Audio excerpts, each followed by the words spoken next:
I did not want to feel this way about the film, but if you like the first one,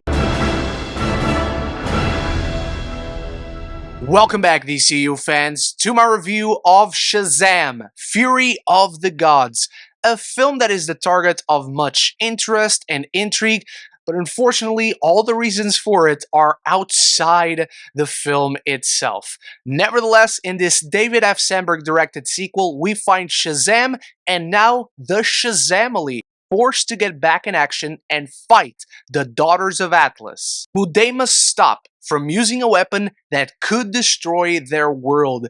And if my channel has become infamous for anything, it has been because of my opinion on the original Shazam. As a frame of reference, and the review is right up here, I did not care too much for that film. I find it has a sweetheart, it has a compelling journey for its characters, but as I found myself attached to the intimate small-scale family story, I just wasn't that inspired by the superheroics of it. They felt too detached from one another, and the biggest issue I have with that film is that Shazam himself doesn't get too much time to shine because they immediately introduce the Shazamily. All that said, I went into this film obviously wanting to love it, wanting to be won over, and there are elements in this film that I really like. I love stories about heroes being in way over their heads against insurmountable odds. Fury of the Gods is exactly that. They're going up against the Daughters of Atlas, Greek gods, and it feels properly bigger. It feels like a properly mythic narrative where our heroes find themselves going through godly realms, facing off against creatures and stakes they had no idea even existed. And as a Greek mythology nut, there's a ton of fun to be had here with certain sequences, certain creatures that you see, certain mythos that is brought into the Shazam film. And I like this cast. I like everyone involved in this film. That sweetness that you had with the family story in the first film is still present in this movie. You see all the siblings working together. The mother and father are as lovely as ever, and they do get a little bit more to do, maybe not as much time on camera, but their through line runs throughout this entire film. That said, if you thought the DCU felt lost, directionless, if you were asking before this film, what's the point? This film does not answer those questions. This is a film that feels like it exists for existing, where it's suffering from sequelitis. It is a sequel to the first film, and that it's its entire identity. I can say I didn't care too much for the first film, but it's still well made. It's still compelling enough. I can still recommend it. This is not good. The DCU feels like it's just chugging this film out to get it out of the way. And I feel sorry for David F. Sandberg because I'll always support and defend the artist, and he just had no way out here. He just had to make this happen. And he does have a cameo in the film, and there are 2 post-credit scenes that are fun enough. And we'll see what happens from there, if anything happens, but the film itself, yikes. It is all the more frustrating because the first 20 minutes genuinely set everything up for a compelling yet mythic tale that grows from the first film naturally, but keeps hold of its intimate storytelling. Parallels of keeping family together between protagonists and antagonists are powerful. Billy's identity crisis on who he wants to be and struggles of inadequacy in being a leader, a brother, a son are relatable. Mary's aspirations of keeping her personal life going while being a superhero are inspiring. And the mom's bond yet to be formed with Billy as she tries to get close to him and understand him better as he soon turns 18 is genuinely heartwarming. And all these great setups fall apart fast. None of them get payoffs, let alone satisfying ones. Everything that gets a payoff in this film is a joke. And while there are good jokes, It's a 20% hit ratio. The other 80%, there has to be a brand new term for lame, because lame does not quite cut it. There's one scene that turned me around for the positive as it kept going and taught me the film learned its lesson from certain things the first one did. But in general, this film does not hit the mark in charm, in comedy.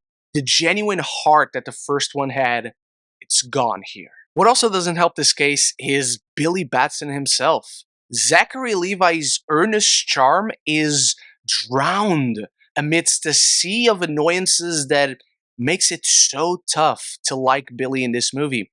This is a child that went through a wonderfully sweet coming-of-age journey of wish fulfillment and is now fearful of becoming an adult. What's going to happen to him? That is his struggle on paper. But he is written as a petulant 10-year-old who comes across more immature than he ever did in the first film. Billy was street smart, a grifter, wiser beyond his years, more than he ever should have been because of his rough upbringing. Now, he is so annoyingly infantile and one note, it's genuinely a struggle to root for him as the title hero. He wants to do everything as a family, but he doesn't want the family to do anything else. And this film doesn't really challenge that. The way this film completes his arc is honestly baffling to me. And speaking of the Shazam family, Freddy and Mary are the only two others that really get some time to shine. And Freddy honestly becomes more the heart of this film than Billy could ever be. But the film really struggles to give everyone the spotlight, to make everyone feel on par with one another, because you also have the Daughters of Atlas. You have to bring in Ellen Mirren, Lucy Liu, Rachel Zegler. And I like Rachel Zegler. I like Helen Mirren. I like Lucy Liu. But I feel their characters are so underwritten, where in concept you have these strong parallels of the Shazam family and the Daughters of Atlas, and the film really isn't too interested in them besides moving the plot forward. Zegler has some nice chemistry with Jack Dylan Grazer, but that's where it stops. Her development stops there, which is really unfortunate. And it does not get much better once the Shazamily powers up and we have some action set pieces, which aren't all that inspiring to begin with, but quickly become visually diluted because every single member of the Shazamily has the exact same set of powers.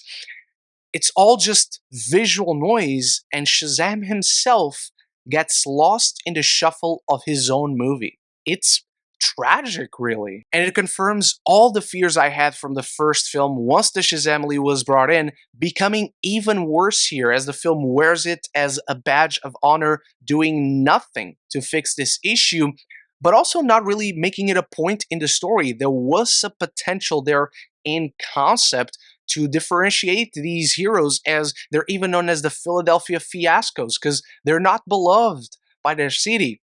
But instead, the film settles for one of the worst running jokes I've ever seen in anything, in this running gag about the heroes, Shazam himself included, not knowing their own name.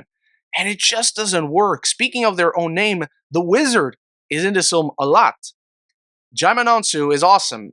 He does not need to be in this film. He adds nothing. There's a running joke about him not knowing any spells, not having any powers, and he doesn't. So he literally adds nothing to this film. It's just frustrating to have promising pieces, to have interesting concepts and intrigue, and it just falls by the wayside. It feels very much like the executives really didn't care what happens in this film, to the point where they're spoiling the big surprise in this movie all over the official marketing.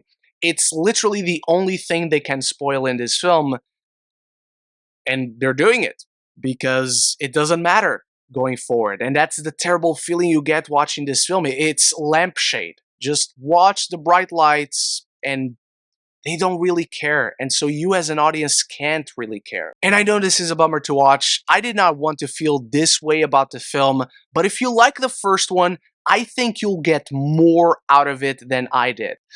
I don't think you'll get much more out of it, but you'll get more out of it. So, as I dive into my final thoughts on Shazam, Fury of the Gods, it's time for the fun part where you start the conversation about it in the comments below. Are you excited? Have you seen it? How does it compare to the first Shazam? And how do you rank it in the DCEU movies list? Anything and everything down there. If you're enjoying this review, there's much more superhero content, MCU, DCU, all good things, comic books in this channel. So if you want to talk more movies and TV, this is the place to be. Consider clicking that subscribe button and you won't miss any future conversation on your favorite movies and TV. Shazam! Fury of the Gods genuinely feels like self-parody. Shazam's identity crisis fits, as the film itself knows not what it wants to be apart from a sequel. It's a bit more of the same, but lame, overstuffed, messy, and unfocused with its characters and themes. I'm giving Shazam